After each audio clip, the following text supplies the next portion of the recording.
नमस्कार। अगर Jharkhand civil court में नौकरी की तलाश है तो ये एक बहुत बड़ा मौका हो सकता है। तो चलिए इस पूरी भर्ती प्रक्रिया को ना स्टेप बाय स्टेप समझते हैं ताकि कोई भी जरूरी डिटेल मिस न हो। तो सबसे पहले सबसे बड़ी बात, वैकेंसीज कितनी हैं? कुल मिलाकर 410 पद हैं असिस्टेंट्स और क्लर्क्स के लिए। मतलब ये एक वाकई में बहुत बड़ा मौका है। और हाँ, सैलरी की बात करें तो ये पे लेवल 4 की जॉब है। इसका मतलब है कि सैलरी रेंज 25,500 से लेकर 81,100 रुपए तक होगी, 7वें वेतन आयोग के हिसाब से। मतलब एक बहुत ही अच्छी और स्टेबल करियर की शुरुआत हो सकती है। अच्छा, तो सबसे पहला और सबसे जरूरी सवाल एलिजिबिलिटी का। देखते हैं कि इस जॉब के लिए कौन कौन अप्लाई कर सकता है। फॉर्म भरने से पहले ये कुछ बेसिक चीजें हैं जो होनी ही चाहिए। सबसे पहले किसी भी मान्यता प्राप्त यूनिवर्सिटी से ग्रेजुएशन की डिग्री। दूसरा, कंप्यूटर चलाना आना चाहिए, मतलब बेसिक नॉलेज जरूरी है। और तीसरा, कंप्यूटर पे टाइपिंग स्पीड कम से कम 20 शब्द प्रति मिनट होनी चाहिए। और हाँ, अच्छी सेहत और अच्छा कैरेक्टर तो खैर जरूरी है ही। ठीक है, क्वालिफिकेशन के बाद अब बात आती है उम्र की। क्या उम्र का क्राइटेरिया पूरा हो रहा है? और ये चेक करने की जो तारीख है वो है 1 जनवरी 2024। तो चलिए देखते हैं कि अलग अलग कैटेगरीज के लिए एज लिमिट क्या रखी गई है।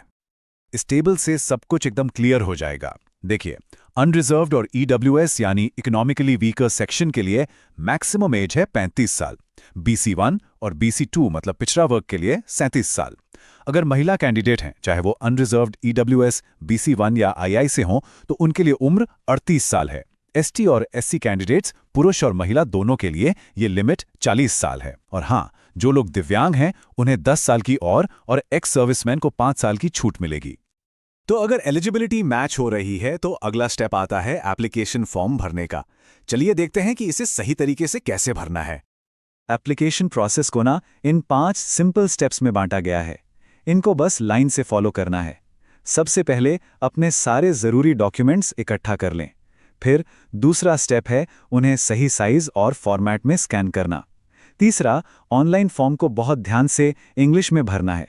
चौथा, एप्लीकेशन फीस ऑनलाइन पे करनी है। और सबसे आखिर में 5वां स्टेप, कंफर्मेशन पेज का प्रिंट आउट और पेमेंट का जो UTR नंबर है उसे संभाल कर रखना है। बस ये 5 स्टेप्स हैं।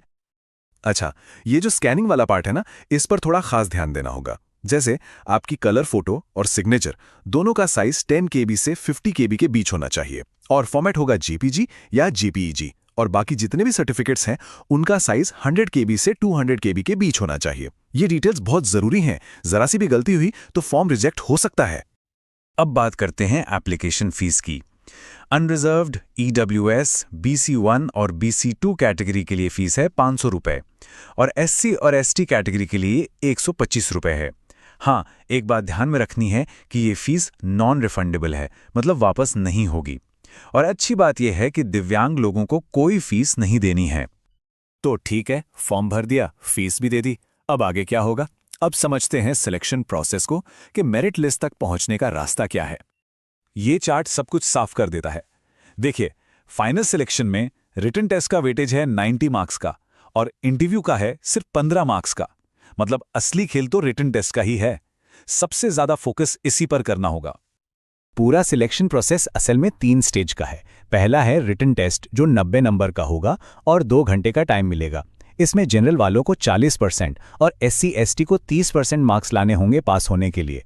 इसके बाद होगा कंप्यूटर स्किल टेस्ट। ये सिर्फ क्वालिफाइंग है, मतलब इसके मार्क्स नहीं जुड़ेंगे। 5 मिनट में 20 WPM की स्पीड से 100 शब्द टाइप करने होंगे। और जो ये दोनों क्लियर कर लेंगे उनका होगा फाइनल इंटरव्यू जो 15 नंबर का है और इसमें कम से कम 5 नंबर लाना जरूरी है।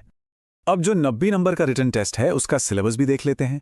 इसे 3 ग्रुप्स में बांटा गया है और तीनों 30-30 नंबर के हैं। ग्रुप 1 में है जनरल इंग्लिश और निबंध। ग्रुप 2 में है ऑब्जेक्टिव जनरल नॉलेज मतलब GK। और ग्रुप 3 में है न्यूमेरिकल एबिलिटी और रीजनिंग। मतलब तीनों सेक्शन बराबर के जरूरी हैं। चलिए, अब आखिर में कुछ बहुत ही जरूरी तारीखें और कुछ खास टिप्स देख लेते हैं जो छोटी छोटी गलतियों से बचाने में मदद करेंगी। ये 2 तारीखें बहुत बहुत जरूरी हैं। ऑनलाइन एप्लीकेशन 10 अप्रैल 2024 से शुरू हो रहे हैं और फॉर्म भरने की आखिरी तारीख है 9 मई 2024। तो लास्ट डेट का इंतजार बिल्कुल नहीं करना है।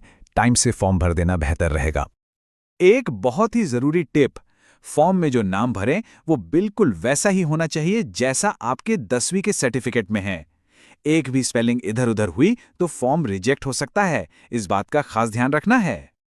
एक और जरूरी बात, जो फोटो और सिग्नेचर अपलोड करें वो एकदम साफ होने चाहिए। अगर वो धुंधले हुए या ब्लर हुए तो एप्लीकेशन सीधे रिजेक्ट हो जाएगा। तो अपलोड करने से पहले डबल चेक जरूर कर लें। जब आप फीस पेमेंट करेंगे तो आपको एक यूटीआर नंबर मिलेगा। इसका मतलब होता है यूनिक ट्रांजैक्शन रेफरेंस नंबर। ये आपके पेमेंट का प्रूफ है। इसे बहुत संभाल कर रखना है क्योंकि आगे इसकी जरूरत पड़ सकती है। और सबसे आखिरी टिप, फाइनल सबमिट बटन दबाने से पहले पूरे फॉर्म को एक बार नहीं 2 बार अच्छे से पढ़ लें, क्योंकि एक बार फॉर्म सबमिट हो गया तो उसके बाद उसमें कोई भी बदलाव नहीं किया जा सकेगा। तो अब पूरा रोड मैप तो सामने है। फॉर्म भरने से लेकर सिलेक्शन तक का हर स्टेप क्लियर है। अब बस सवाल यह है कि क्या एक परफेक्ट एप्लीकेशन के लिए हर डॉक्यूमेंट और हर डिटेल तैयार है, क्योंकि कामयाबी अक्सर इन्हीं छोटी छोटी चीजों पर ध्यान देने से ही मिलती है।